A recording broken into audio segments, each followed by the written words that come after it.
నమస్తే, welcome to fast news. ఎవరైనా రాజకీయ జీవితం కొనసాగించాలంటే అధికార పార్టీనే చూస్ చేసుకుంటారు. అలాంటిది రాజకీయ జీవితంలో తనకంటూ ఒక ప్రత్యేకమైన స్థానాన్ని, గుర్తింపుని తెచ్చుకోవడానికి ప్రతిపక్ష పార్టీని ఎవరైనా ఎన్నుకుంటారా? మరి అలాంటి ప్రతిపక్ష పార్టీని ఎన్నుకున్న ఏకైక వ్యక్తి మన రాయచోటి టీడీపీ సభ్యులైన మండేపల్లి రాంప్రసాద్ రెడ్డి గారు మనతో పాటు ఉన్నారు. వారిని అడిగి ఇదే అంశానికి సంబంధించి మరిన్ని విషయాలు ఇప్పుడు తెలుసుకుందాం. నమస్తే సార్. సార్, అసలు మీ రాజకీయ జీవిత ప్రస్థానం ఏ విధంగా స్టార్ట్ అయింది? ఎందుకు ఈ రాజకీయాలకు రావాలనే ఇంట్రెస్ట్ వచ్చింది? యాక్చువల్గా మా ఫాదర్ ఎమ్మెల్యేగా చేశారండి.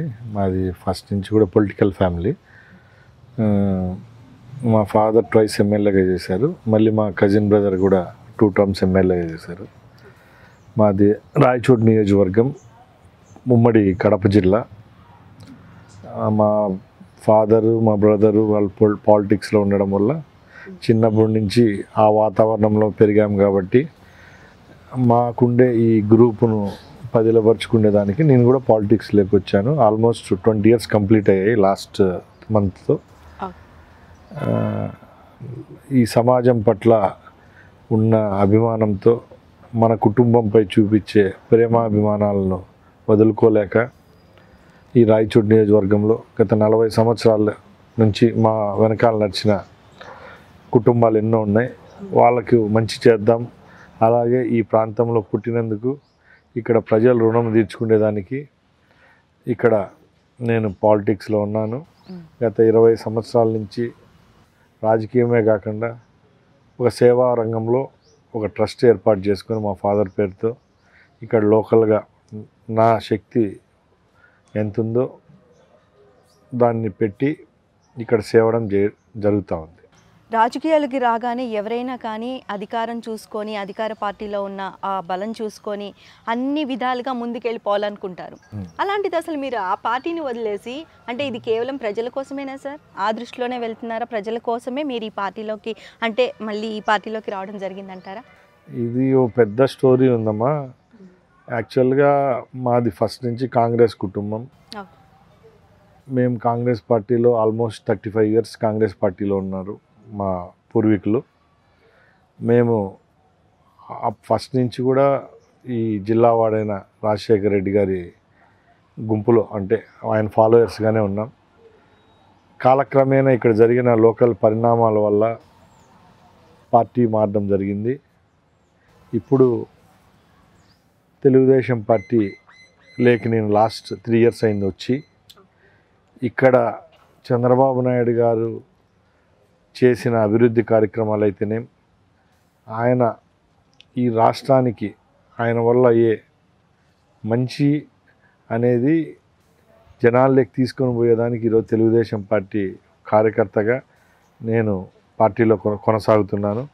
అలాగే రాయచోటి నియోజకవర్గంలో తెలుగుదేశం పార్టీ అయితేనేం, మా అభిమానులు అయితేనేం అందరం కలిసి తప్పకుండా రాబోయే కాలంలో చంద్రబాబు నాయుడు గారిని ముఖ్యమంత్రి చేసేదానికి శాయశక్తిలా కృషి చేస్తాం. Super sir. నిజంగా అంటే చాలామందికి ఇప్పుడు హోప్స్ ఉన్నాయి. విశ్వసనీయ వర్గాల సమాచారం అంటుంటారు కదా, ఇది మాత్రం బాగా వినిపిస్తుంది. దీని మీద మీ అభిప్రాయం ఏంటి? అంటే ఇప్పుడు నెక్స్ట్ టీడీపీ వస్తుందని అనుకుంటున్నారా గట్టిగానే? తప్పకుండా అమ్మా. జగన్మోహన్ రెడ్డికి ఈ దేశంలో ఏ రాజకీయ పార్టీకి లేని మ్యాండేట్ ఇచ్చారు ప్రజలు. సుమారు 150 చిలుకు ఎమ్మెల్యే సీట్లు ఇచ్చారు. ఆయనకు 4.5 సంవత్సరం ఇప్పటికి టైం అయింది. ఏదో ప్రూవ్ చేసుకుంటాడనుకుంటే ఏం లేదు.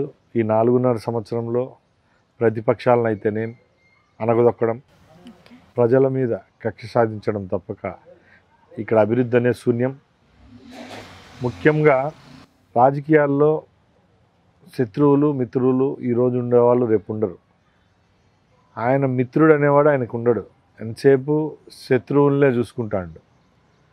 చంద్రబాబు నాయుడు గారి నాయకత్వంలో గత 14 సంవత్సరాలు ఉమ్మడి ఆంధ్రప్రదేశ్ అయితేనేం, రాష్ట్రం విడిపోయిన తర్వాత ఇప్పుడున్న ఆంధ్రప్రదేశ్ అయితేనేం అభివృద్ధి చెందిందంటే ఆయన ఒక విజనరీ. ఆయన విజన్లో డెవలప్మెంటల్ యాక్టివిటీస్ ఎన్నో జరిగాయి. ఈ 4.5 సంవత్సరంలో అభివృద్ధి అనేది శూన్యం. అయితే సార్ మీరు ఈ ఒక్క కారణమే అనుకోవచ్చా? అంటే మీరు ప్రజలకి మంచి చేయాలి, ఈ పార్టీ ద్వారా మంచి చేయొచ్చు అనే ఒక కాన్సెప్ట్ అయితే ఈ త్రూనే మీరు వెళ్దామని అనుకుంటున్నారా? తప్పకుండా అమ్మా. ముఖ్యంగా ఏమంటే పార్టీలు అనేటివి ఒక వారధి. ఏ రాజకీయ నాయకుడైనా, ఒక యంగ్స్టర్ ఎవరైనా కూడా ఒక పార్టీలో ఉంటేనే సర్వీస్ చేయగలుగుతాం. మన సర్వీస్ అనేదాన్ని కొన్ని వేల చేతులు తాకాలనుకుంటే, మనసులు తాకాల, వాళ్ళ గుండెలు హత్తుకోవాలంటే తప్పకుండా రాజకీయం అనేది ఒక వారధి. అలాంటి వారధిలో ఈరోజు తెలుగుదేశం పార్టీ అనేది ముందుంటుంది. ఎందుకంటే ఆ రోజు ఎన్టీ రామారావు గారు పార్టీ స్థాపించినప్పుడు ఆంధ్ర రాష్ట్రం పేదలకు పట్టెడు అన్నం పెట్టలేని పరిస్థితిలో ఉండే. ఆ రోజు ఆయన పెట్టిన సంక్షేమ కార్యక్రమాలే ఈరోజు భారతదేశంలో ఉండే అన్ని రాష్ట్రాలు అవలంబిస్తున్నాయి. ఎన్టీఆర్ తర్వాత చంద్రబాబు నాయుడు గారి నాయకత్వంలో ఐటీ డెవలప్మెంట్ అయితేనే, ఆంధ్రప్రదేశ్ ఇన్ఫ్రాస్ట్రక్చర్ అయితే పూర్తిగా మారిపోయింది. ఒకటైతే గుర్తుపెట్టుకోవాలి ఆంధ్ర రాష్ట్ర ప్రజలు, బిఫోర్ చంద్రబాబు, ఆఫ్టర్ చంద్రబాబు అనేది రాబోయే కాలాల్లో మనం బుక్కుల్లో చదివే కాలం అయితే వస్తుంది. డెఫినెట్గా సార్ అదే అనుకుంటున్నాము. ఇప్పుడు ఐటీ అనగానే ఏపీలో చాలామంది స్టూడెంట్స్కి అసలు ఐటీ ఒక మినిస్టర్ ఉన్నారా ఇలాంటి వార్తలే వినపడుతున్నాయి. ఐటీలో ఒక మినిస్టర్ ఉన్నారా, వాళ్ళ త్రూ మాకేం మంచి జరిగింది అనే క్వశ్చనేర్ అనేది ఎక్కువ వస్తుంది. అయితే ఇక్కడ మనకి చూసుకున్నట్టయితే హైదరాబాద్ ఫుల్గా ఆల్రెడీ డెవలప్ అవుతుంది కూడా. ఇక్కడ కూడా అంటే 2 ఏపీలు కూడా డెవలప్ అయ్యే అవకాశం ఉందా నెక్స్ట్ మనకి మాత్రం ఈ ప్రతిపక్ష పార్టీ వచ్చినట్టయితే? మెయిన్ ఏంటంటే అమ్మా, గత 2014లో చంద్రబాబు గారి నాయకత్వంలో 5 సంవత్సరాలు ఆంధ్రప్రదేశ్లో తెలుగుదేశం పార్టీ గవర్నమెంట్ ఉండింది. ఆయనకు మరొక్కసారి అవకాశం వచ్చింటే ఖచ్చితంగా డెవలప్ జరిగేది. ఆయన 5 ఇయర్స్ తర్వాత గవర్నమెంట్ మారడం, మళ్ళీ జగన్మోహన్ రెడ్డి రావడం, ఉన్న కంపెనీలందరినీ ఈ గవర్నమెంట్ చేసిన హరాస్మెంట్కు కంపెనీలన్నీ వెళ్ళిపోయాయి. ముఖ్యంగా చంద్రబాబు నాయుడు ఏంటంటే ఆయన మంచి అడ్మినిస్ట్రేటర్. ఆయన ఒక రాజకీయంగా ఒక సీఎం ఎట్లా అవుతాడు, ఒక స్టేట్స్మెన్. ఆయన చూసి ఎన్నో కంపెనీలు వచ్చేటివి. ఆ రోజు ఆంధ్ర రాష్ట్రంలో ఎడ్యుకేషన్ ఇన్స్టిట్యూట్స్ అయితేనేమి, సాఫ్ట్వేర్ కంపెనీలు అయితేనేమి, మాల్స్ అయితేనేమి, పెద్ద పెద్ద ఇన్ఫ్రాస్ట్రక్చర్ ఉండే కంపెనీస్ అయితే వేలాదిగా వచ్చారు. ఆయన ఎప్పుడైతే ఆ పదవి నుంచి దిగేశారో ఈ గవర్నమెంట్ పెట్టిన క్షోభ తట్టుకోలేక టోటల్ కంపెనీస్ అన్నీ వేరే రాష్ట్రాలకు వెళ్ళిపోయినాయి. ముఖ్యంగా ఓ మచ్చుతునక కియా కంపెనీ ఆ రోజు చంద్రబాబు నాయుడు గారి నాయకత్వంలో ఆయన స్టేట్స్మెన్ కాబట్టి ఆ కియా కంపెనీని ఆంధ్రప్రదేశ్లోకి తేవడం జరిగింది. ఏ కంపెనీ అయినా ఒక రాష్ట్రంలో ఎస్టాబ్లిష్ చేయాలనుకున్నప్పుడు తప్పకుండా అక్కడ మౌలిక సదుపాయాలు కల్పించాల. అదేంటంటే లీడర్ స్ట్రాంగ్గా ఉంటేనే తప్పకుండా ప్రతి ఒక్కరు అప్రోచ్ ఉంటుంది. కింద కంపెనీస్ రావాలంటే ఆ లీడర్లో ఆ నిబద్ధత ఉండాలి, ఆ విజనరీ ఉండాలి, ఆ విజన్ ఉండాలి. ఆ విజన్ అనేది చంద్రబాబు నాయుడు దగ్గర ఉండింది కాబట్టి ఆయన ఉన్నప్పుడు చాలా కంపెనీస్ వచ్చాయి. ఈరోజు జగన్మోహన్ రెడ్డి వచ్చిన తర్వాత లాస్ట్కు చిన్న అగ్గిపెట్టెలు అంటారు, క్యాండిల్ వెలిగించుకుని అగ్గిపుల్లలు, ఆ కంపెనీ కూడా పెట్టలేదు ఈ రాష్ట్రంలో ఈ 4.5 సంవత్సరం నుంచి. అది ఆయన మూర్ఖత్వం అనుకోవాలో ఇంకొకటో తెలియదు. ఓకే. అయితే సార్ చంద్రబాబు నాయుడు గారి విషయానికి వచ్చినట్టయితే ఈయన రాజకీయ చాణక్యుడు అంటూ ఉంటారు, చాలామంది అంటుంటారు. అంటే మీరు ఇందాక చెప్పినట్టుగానే ఒక విజన్తో ముందుకు వెళ్తారు. ఆయన ఒక ప్రణాళికాబద్ధంగా కూడా ఏదైనా ఐటీ డిపార్ట్మెంట్ కానీ, ఏవైనా ఐటీ కానీ ఇవన్నీ డెవలప్ చేయడానికి ఒక ప్రణాళిక ప్రకారంగా ఆయన ప్లాన్ చేస్తూ అంటుంటారు. దీని మీద మీ అభిప్రాయం ఏంటి? తప్పకుండా అమ్మా, నేను చెప్పేది కాదు, ఆయన గురించి చెప్పేదానికి నా వయసు సరిపోదు. చంద్రబాబు నాయుడిని పొగడని ప్రపంచంలో ఉండే అగ్రగాము సంస్థలు అయితేనేం, ఐటీ సెక్టర్ కంపెనీస్ అయితేనేం, ప్రపంచంలో ఉన్న దేశాధ్యక్షులు అయితేనేం, పెద్ద పెద్ద వాళ్ళు ఆయన గురించి కితాబు ఇచ్చారు. ఏదో ఒకడో ఇద్దరో చెప్తే అది వేరే. ఈరోజు ఈ కంపెనీస్ అన్నీ హైదరాబాదులో ఉన్నాయంటే సాఫ్ట్వేర్ కంపెనీస్ కేవలము ఆయనలో ఉన్న చాణక్యతే. ఆయన రాజకీయాల్లో ఎంత చాణక్యుడో, ఒక రాష్ట్రాన్ని అభివృద్ధి చేయాలంటే ఫస్ట్ థింగ్ కావాలి మనకు రిసోర్సెస్ డెవలప్ చేయాలి. ఒక డబ్బులు అక్కడి నుంచి సంపద సృష్టించాల. అది సృష్టించినప్పుడే అది అందరికీ డిస్ట్రిబ్యూట్ అవుతుంది. అంతేగాని బ్యాంకుల్లో అప్పులు తెచ్చేసి ఒక తలకాయ మీద 1,00,000 2,00,000 అప్పులు చేసేసి సంక్షేమ పథకాలు అని చెప్పి అందరికీ 5,000 ఇస్తానం 10,000 ఇస్తానం మీరు తిని ఇంట్లో కూర్చొని పనుకోండి అంటే అది ఒక ముఖ్యమంత్రి చేయాల్సిన పని కాదు. అది ఈరోజు ఈ రాష్ట్రంలో రోడ్లు చూసాం. ఈ 4.5 సంవత్సరాల నుంచి రిపేర్లకు నోచుకొని రోడ్లు ఎన్నో ఉన్నాయి. ఓకే, మరి సార్ ఇక్కడ చూసుకున్నట్టయితే ముఖ్యంగా యువత మెయిన్ ఏపీలో కానీ ఇంకెక్కడ చూసుకున్నా కానీ వాలంటీర్స్ అది అంటుంటారు కదా, దీనివల్ల అసలు ప్రయోజనం ఉందంటారా? అన్డౌట్ఫుల్లీ ఒకటైతే కామెంట్ చేయడం ఇష్టం లేదు. వాలంటీర్ వ్యవస్థ అనే దానికి అదేదో జగన్మోహన్ రెడ్డి పెట్టినంత మాత్రాన అది చెడ్డది కాదు. అంటే యువతకి ఉపాధి కల్పిస్తున్నట్ట, ఇది యువతకు అసలు నిరుద్యోగంగా అట్లాగే ఉంచుతున్నట్ట, దీని మీద మీ అభిప్రాయం ఏంటి? అంటే వాలంటీర్ వ్యవస్థ అనేది తెచ్చినాడు. అది ఎందుకు తెచ్చారంటే ఒక గ్రామ స్థాయిలో అయితేనే వార్డు స్థాయిలో అయితేనే ఈ ఫలాలు అనేటివి ప్రతి ఒక్క వ్యక్తికి అందినాయా లేదా అని కనుక్కుండేదానికి అందించేదానికి ఒక mediator type of system develop చేశారు. అదే వాలంటీర్ సిస్టమ్. దాంట్లో కూడా ప్లస్లు ఉన్నాయి, మైనస్లు ఉన్నాయి. గవర్నమెంట్ అనేది వాళ్ళని సద్వినియోగించుకోవాలి. అంతేగాని వాళ్ళ స్వలాభం కోసము వాళ్ళకి అవసరమైన ఓట్లు పెట్టేదానికి, లేని వాళ్ళ ఓట్లు తీసేసేదానికో, లేకపోతే వాళ్ళ పార్టీ వాళ్ళకి పెన్షన్లు ఇప్పించేదానికో తీసేసేదానికో, ఒక పార్టీ ఓరియంటెడ్ ప్రోగ్రామ్స్ చేసేదానికి వాలంటరీ వ్యవస్థను ఉపయోగించుకోకూడదు. అది ఓ సన్మార్గంలో ఆ వ్యవస్థను ఉపయోగించుకున్న అట్లయితే తప్పకుండా అది కూడా మంచి వ్యవస్థే. చాలామంది పెద్దవాళ్ళు దాని మీద డిబేట్ చేసినారు. ఏదైనా కూడా మంచి ఉంది, చెడ్డ ఉంది. నాకు తెలిసినంత వరకు వాళ్ళ వల్ల మంచిగా జరుగుతుంది. ఓకే, ఈ మంచి చెడ్డ విషయానికి వచ్చేసినట్టయితే మీరు చిన్నప్పటి నుంచి అంటే ఇక్కడ అధికార పార్టీకి కూడా చాలా అంటే వాళ్ళ ఫ్యామిలీ మెంబర్స్ కూడా మంచిగా మీరు తెలిసిన వ్యక్తే. అట్లాగే మీరు కిరణ్ కుమార్ రెడ్డి గారు ఆ ఇదిలో కూడా మీరు చూశారు. అన్ని జనరేషన్స్ చూస్తూ మీ చిన్నప్పటి నుంచి ఈ రాజకీయ ఫ్యామిలీస్లోనే ఇక్కడిక్కడే తిరుగుతూ వస్తున్నారు. మీ రాజకీయ గురువుగా మీరు ఒక రోల్ మోడల్గా మీరు ఎవరిని తీసుకుంటారు? మీ ఫాదర్ కూడా ఉన్నారు కదా, మీ ఫాదర్ ఉన్నారు, ఆయన కూడా చాలా మంచి మంచి ప్రోగ్రామ్స్ చేశారు, ప్రజలకు ఎంతో మంచి సేవలు చేశారు. వీళ్ళందరిలో మీకు రోల్ మోడల్ ఎవరు సార్? అన్డౌట్ఫుల్లీ మన ఫస్ట్ హీరో ఎవరంటే ఫాదరే ఉంటారు 100%. ఇప్పుడు నేను ఎంచుకునే ఫీల్డ్ కూడా పాలిటిక్సే కాబట్టి మా ఫాదర్ చేసిన మేలు అనేది ఇప్పటికీ మా నియోజకవర్గం వ్యాప్తంగా, జిల్లా వ్యాప్తంగా అందరూ చెప్తూ ఉంటారు. కాబట్టి ఆ ఇన్స్పిరేషన్తోనే నేను పాలిటిక్స్లోకి రావడం జరిగింది. ఈ రోజుకి కూడా మా ఫాదర్ చేసిన కార్యక్రమాలు మా నియోజకవర్గంలో చిరస్మరణీయంగా ఈ రోజుకి ఉన్నాయి. తప్పకుండా ఆ రోల్ మోడల్ ఎవరంటే ఫస్ట్ ప్లేస్ అయితే first hero, first role model ఫాదరే ఉంటారు. ఓకే, అయితే సార్ మీరు ఇంకా విన్నట్టయితే అన్నదానాలు కూడా బాగా చేస్తూ ఉంటారు, మంచి మంచి ప్రోగ్రామ్స్ చేస్తుంటారు.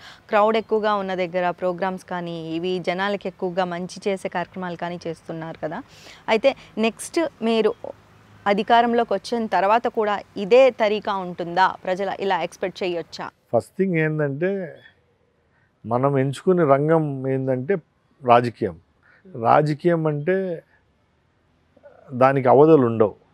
It is purely related with souls. Okay, అంటే మనం ఒక సినిమా యాక్టర్ను ఓన్ చేసుకుంటారు. మా హీరో అంటారు, నా హీరో అంటారు. మన ఫ్యామిలీ మెంబర్ను మా వాళ్ళు అంటారు.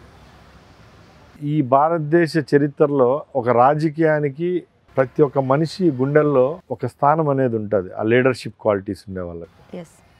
మనం ఎవరైతే ప్రజలకు ఏమి స్వార్థం లేకుండా సేవ చేస్తామో అట్లాంటి వాళ్ళను తప్పకుండా వాళ్ళ హృదయాల్లో పెట్టుకుంటారు.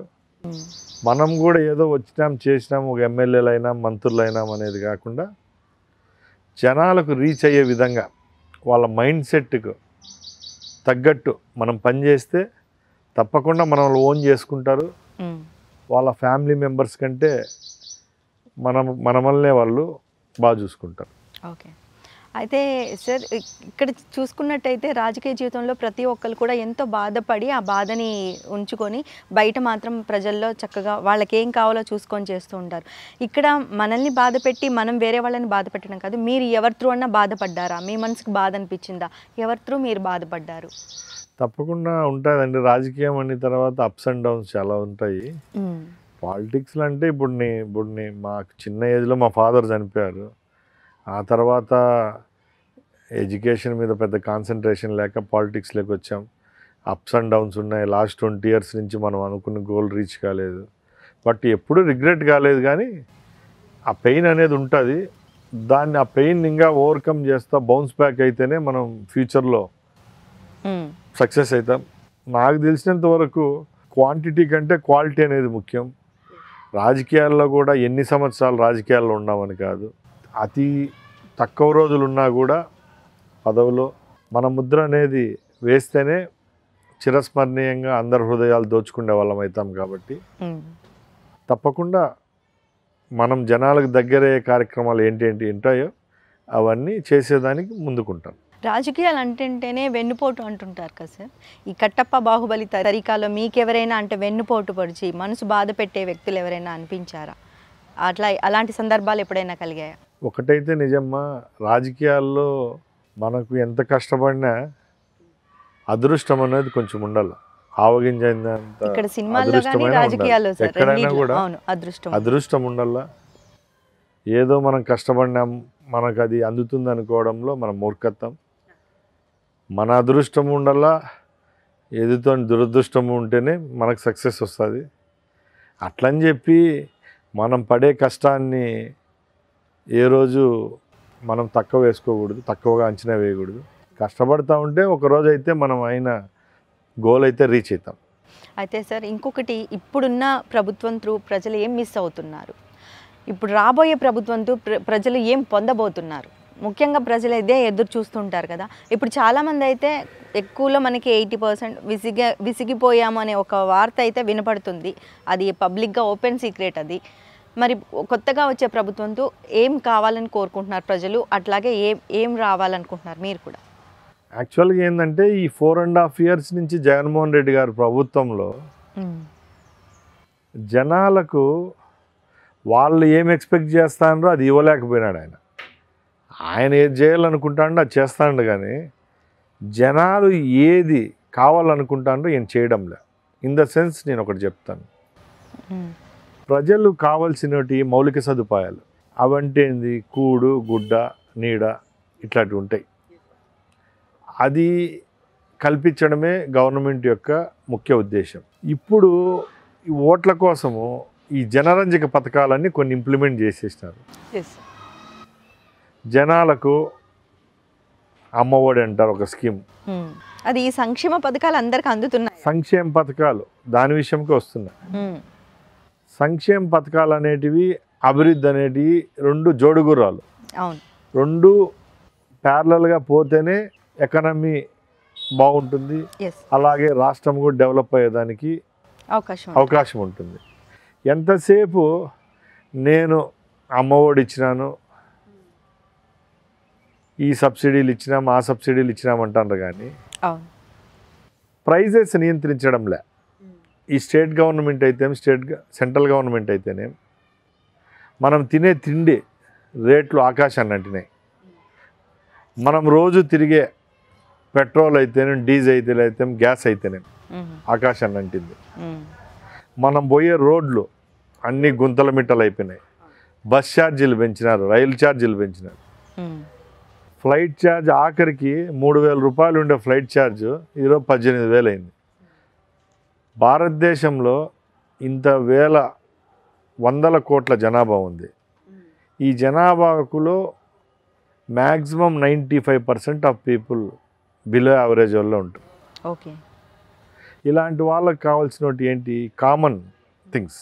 మనం ముందే ఏమనుకున్నామో అని కామన్, అలాంటివన్నీ పక్కన పెట్టేసి ఎంతసేపు ఈ జనరంజక పథకాలే, ఆ ఓట్ల కోసము ఆ స్కీములన్నీ చేసి ఏదైతే వాళ్ళు ఎక్స్పెక్ట్ చేస్తున్నారో వాళ్ళ పిల్లలకు కావాల్సిన ఎడ్యుకేషన్కు కావాల్సిన మంచి యూనివర్సిటీస్ అయితేనే, వాళ్ళ ఇంట్లో ఎవరికైనా బాగాలేకపోతే చూపించుకునే దానికి సూపర్ స్పెషాలిటీ హాస్పిటల్స్ అయితేనే ఇలాంటివి ఏం మెరుగుపడలేదు.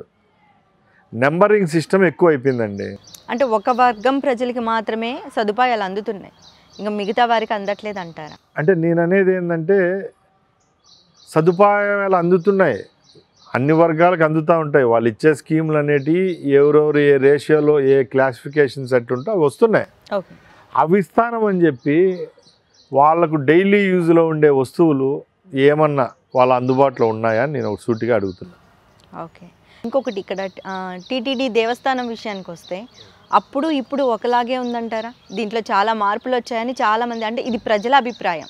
ఇంతకు ముందు ఒకలా ఉండేది, ఇప్పుడు మొత్తం అంతా సిస్టమ్ మారిపోయింది అంటున్నారు. అసలు ఇంతకు ముందు సిస్టానికి ఇప్పుడున్న సిస్టానికి అసలు వేరియేషన్ ఏంటి?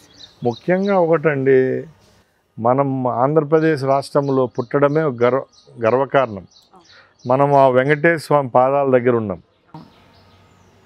చివరకు ఆ టీటీడీ అనే ఆ వ్యవస్థను కూడా రాజకీయం చేసేసింది ఈ ప్రభుత్వం.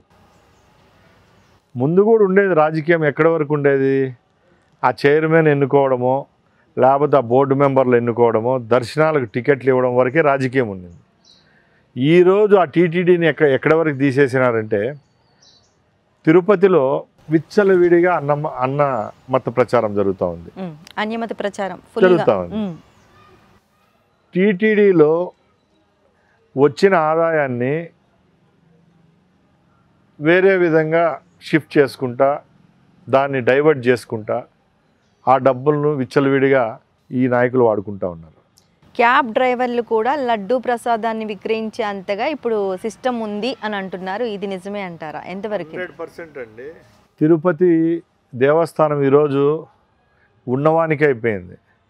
పచ్చనోటు ఎవడుకుంటే వాడు దర్శనం చేసుకోవచ్చు, వాడు లగ్జరీ రూమ్లో ఉండొచ్చు, వాడు వాని ఫ్యామిలీతో హ్యాపీగా తిరుమల పోయి దర్శనం చేసుకొని రావచ్చు.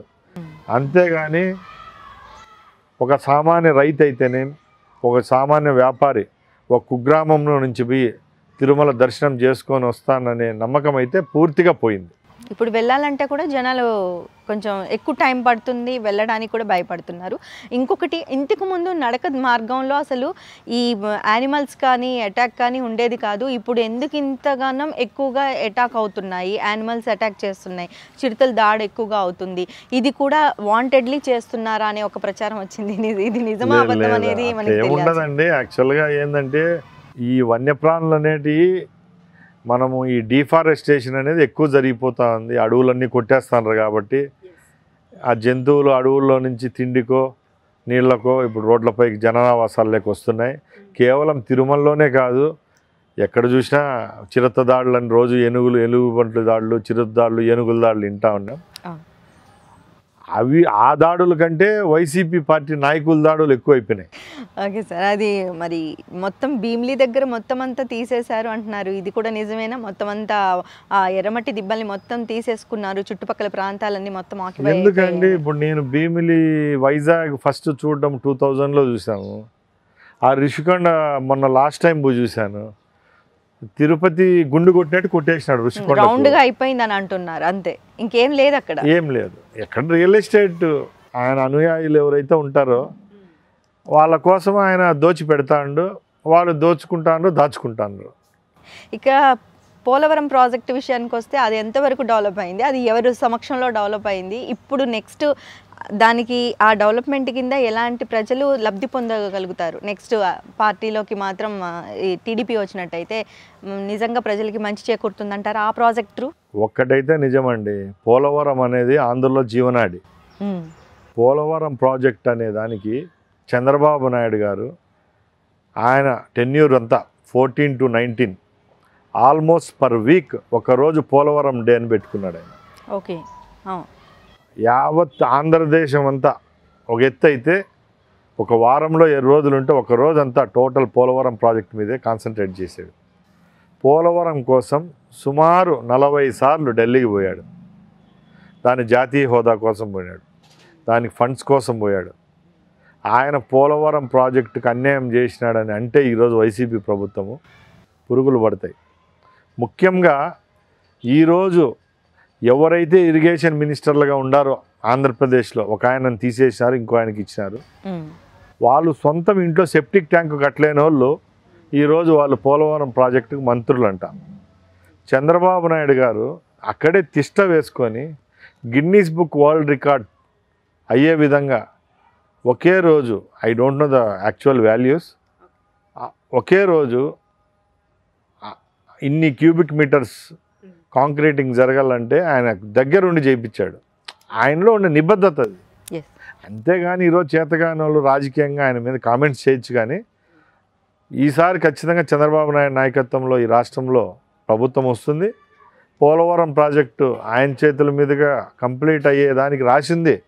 ఈ 4 సంవత్సరాలు జరగంది కూడా, ఎందుకంటే ఈ కార్యక్రమాలన్నీ వాళ్ళకు రాతలో లేదు. ఖచ్చితంగా చంద్రబాబు నాయుడు నాయకత్వంలో ఆ ప్రాజెక్టులన్నీ క్లియర్ చేస్తాడు. మన రాబోయే కాలంలో రైతులకైతేనే ఆంధ్ర రాష్ట్రానికి ఒక భవిత ఏదైనా ఉందంటే అది పోలవరం ప్రాజెక్టే. అయితే మినిమం నాలెడ్జ్ కూడా లేకుండా హాఫ్ నాలెడ్జ్ పర్సన్స్ మాత్రమే వైసీపీ పార్టీలో మంత్రులుగా చలామణి అవుతున్నారు అని అంటున్నారు. దీని మీద మీ అభిప్రాయం ఏంటంటే నిజంగానే అక్కడ హాఫ్ నాలెడ్జ్ ఉన్న మంత్రులు మాత్రమే చలామణి అవుతున్నారు? 100% అండి. ఇప్పుడు 150 చిలుకు మందికి ఎమ్మెల్యేలు అయినారు. ఏ శాఖ ఎవరికి ఇస్తే వాళ్ళు న్యాయం చేస్తారో వాళ్ళని కాదు అడగాల్సింది మనం. ముఖ్యమంత్రిగా ఉన్నవాళ్ళు మన క్యాబినెట్ను కూర్పు చేసేదానికి మనకే హక్కు ఉంటుంది. ఆయనకు వత్తాసు పలికిన వాళ్ళకు, ఆయన కింద ఉండే చెంచాలకు ఆయన మినిస్టర్లుగా చేసినాడు తప్పక, ఎడ్యుకేటెడ్ అయితేనేం లేకపోతే చదువు రాకపోయినా కూడా నిబద్ధత ఉండి దాని మీద సూక్ష్మంగా ఒక కార్యక్రమాన్ని, ఒక వ్యవస్థను నడిపించే మంత్రులు అయితే ఇప్పుడు లేరు. అలాంటి మంత్రులు ఉంటే ఈరోజు ఈ దౌర్భాగ్యం ఈ రాష్ట్రానికి పట్టదు. అన్ని రంగాలు వెనకాల పడిపోయినాయి. ఏ మంత్రి పొలిటికల్ మీటింగులు, అవాకులు చవాకులు పేరడం తప్పక వాళ్ళు ఏ రోజైనా ఒక్క మంత్రి అయినా ఆ ప్రోగ్రెస్ రిపోర్ట్ మీద, ఆ ప్రోగ్రెస్ మీద అయితే ఎప్పుడూ రివ్యూలు అయితే చేయలేదు. అయితే ఇంకొకటిసారి ముఖ్యంగా ఈ అవాకులు చవాకుల విషయానికి వస్తే అసలు అన్పార్లమెంటరీ లాంగ్వేజ్కి నాన్ స్టాప్గా మాట్లాడేసుకుంటున్నారు ప్రతి ఒక్కరు కూడా ఈ పార్టీలో. ఇప్పుడు ప్రజెంట్ ఉన్న సిచ్యువేషన్స్ ముఖ్యంగా అధికార పార్టీలో ఇవి ఎక్కువగా వినిపించడానికి మెయిన్ అంటే రీజన్ ఏంటి? అసలు ఎందుకు వీళ్ళు ఇంత ఎక్కువగా ఇదవుతున్నారు, రియాక్ట్ అవుతున్నారు? ఏం లేదండి, నాయకుని మెప్పు పొందేదానికి ఈ గ్రూప్ ఆఫ్ లీడర్స్ ఉన్నారు, ఒక 6-7 మంది. వాళ్ళు జగన్మోహన్ రెడ్డి దగ్గర మెప్పు పొందేదానికి అపోజిషన్ వాళ్ళను ఇంకా వేరే విధంగా టార్గెట్ చేయడం వాళ్ళకి రాదు. వాళ్ళ ఫ్యామిలీస్ పరంగానో వాళ్ళ పర్సనల్ ఇష్యూస్ మీద టార్గెట్ చేయడము, విచ్చలవిడిగా బూతులు తిట్టడము, లేకపోతే మ్యాన్ హ్యాండిల్ చేయడము, ఇంకా అంతకు మించి కేసులు పెట్టివ్వడం తప్పక సామరస్యంగా ఒక ప్రతిపక్ష పార్టీ అనేది ఉంటుందండి. ఆ పార్టీ దగ్గర, ఆ పార్టీలో కూడా లీడర్స్ ఉంటారు, ముందు మినిస్టర్స్గా చేసిన వాళ్ళు. అట్లా వాళ్ళ దగ్గర ఏదైనా డెవలప్మెంటల్ యాక్టివిటీస్ మీద వాళ్ళు ఎవరైనా ఏదైనా మంచి చెప్పబోతే కూడా వాళ్ళ మీద రీటార్గెట్ చేస్తున్నారు. ఓకే. అయితే సార్ ఇక్కడ జూనియర్ ఎన్టీఆర్ గారి పాత్ర వచ్చేసరికి టీడీపీలో ఏ విధంగా ఉంటుంది? తన నుంచి టీడీపీ ఎలాంటి నియోజకవర్గం ఎలాంటివి ఎక్స్పెక్ట్ చేయొచ్చు అంటారు? ఒకటి అయితే ఇక్కడ చెప్పాలండి, తెలుగుదేశం పార్టీ కార్యకర్తగా ఇక్కడ తెలుగుదేశం పార్టీలో నాయకత్వానికి కొదవలేదండి. చంద్రబాబు నాయుడు గారి నాయకత్వంలో జూనియర్ ఎన్టీఆర్ గారికి సరిసమానమైన వ్యక్తులు చాలామంది తెలుగుదేశంలో యువత ఉన్నారు. ముఖ్యంగా మా యువ నాయకుడు లోకేష్ బాబు సుమారు 3000 కిలోమీటర్లు పాదయాత్ర చేసి నేను క్యాపబుల్, ఈ రాష్ట్రంలో జరిగిన పరిణామాలైతేనేం, ఈ రాష్ట్రంలో జరుగుతున్న అడ్మినిస్ట్రేషన్ మీద, రేపు భావితరాలకు డెవలప్మెంట్ ఆస్పెక్ట్స్ మీద ఆయనకు పూర్తి అవగాహన ఉంది. ఇక్కడ కూడా నాయకత్వానికి ఎక్కడా కొదవలేదు. జూనియర్ ఎన్టీఆర్ గారు పార్టీలోకి వస్తే తప్పకుండా అధినాయకత్వం అనేది ఒక డెసిషన్ తీసుకుంటుంది. ఓకే. ఇప్పుడు ఉన్న అధికార పార్టీ చెయ్యలేని ఈ పార్టీ, మనకి టీడీపీ పార్టీ అధికారంలోకి వస్తే ప్రజలు ఎలాంటివి ఎక్స్పెక్ట్ చేయొచ్చు? అధికార పార్టీ చెయ్యలేని పనులు ఈ పార్టీ ఏం చేయబోతుంది? ఎలాంటివి రాబోతున్నాయి? ఇంకా మంచి మార్పు ఏం రాబోతుంది? ముఖ్యంగా అండి, చంద్రబాబు నాయుడు అనే ఆయన ఒక డివైన్ పర్సన్. ఇప్పుడు రాష్ట్రంలో ఉండే సిస్టమ్స్ అన్నీ చిన్న భిన్నం అయిపోయినాయి. మళ్ళీ అవన్నీ ఒక సెటరైట్ చేసి ఒక గాడిని పెట్టాలంటే ఒక వ్యవస్థ కాదు, ఆల్మోస్ట్ ఈ గవర్నమెంట్ అనేది టోటల్ తప్పుదారి నడుస్తూ ఉంది. దీన్నంతా ఒక సెట్ చేసి మళ్ళీ ఒక ట్రాక్ మీద పెట్టే మనిషి ఎవరన్నా ఉన్నారంటే అది కేవలం చంద్రబాబు నాయుడే. తప్పకుండా ఈ ఆంధ్ర రాష్ట్ర ప్రజలు కోరిక అదే, చంద్రబాబు నాయుడు గారి నాయకత్వంలో ఈ ఆంధ్ర రాష్ట్రం పురోగతి చెందాలంటే ఆయన నాయకత్వంలోనే ఖచ్చితంగా ముఖ్యమంత్రి అవుతారు. ఆయన తప్పకుండా అభివృద్ధి జరుగుతుంది. Okay sir, thank you so much. Me valuable టైంని మాకు కేటాయించి ఇక్కడికి వచ్చి మంచి ఇంటర్వ్యూ ఇచ్చారు. అండ్ అధికార పార్టీని కాకుండా జరగని పనులు కూడా ఇప్పుడు నెక్స్ట్ టీడీపీ వస్తే ఎలాంటి ప్రజలు సేవలు పొందుతారు అన్నీ చాలా చక్కగా తెలియజేశారు. Thank you so much sir. So చూసారు కదండి, ఇది న్యూస్ ఎక్స్ప్రెస్. నెక్స్ట్ ఎపిసోడ్లో మళ్ళీ ఒక మంచి టాపిక్తో మళ్ళీ మీ ముందుంటాం. అంతవరకు సెలవు. Thank you so much. Bye.